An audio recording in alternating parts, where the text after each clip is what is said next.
মিথ্যাবাদী। আরে কি মেহেদির কি হলো? মেহেদি,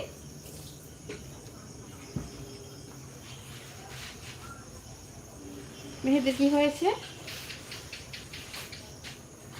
মিথ্যাবাদী মিথ্যাবাদী মিথ্যাবাদী। কে?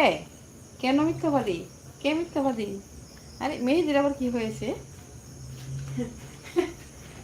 দুঃখের শেষ নাই, দুঃখের তলিয়ে যাচ্ছি।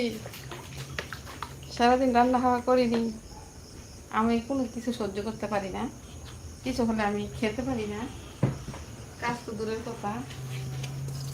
তারপরে আবার মেহেদি এসে বলতেছে মিথ্যাবাদী। ওহ, দারুণ জমে গেছে। বলো, যা খুশি তা বলো। ওই জন্য রাতে ঘুমানোর দরকার।